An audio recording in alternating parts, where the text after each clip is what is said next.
প্রিয় ভিউয়ার্স, আলুর জমিতে অধিক পরিমাণে পাউশ দিলে আলুর ফলন অনেক বেশি হবে এবং জমির উর্বরা শক্তি অনেকটাই বৃদ্ধি পাবে।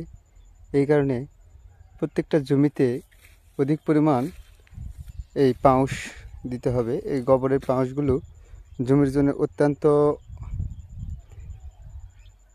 ভালো এবং জমির উর্বর শক্তি অনেকটাই বৃদ্ধি করে।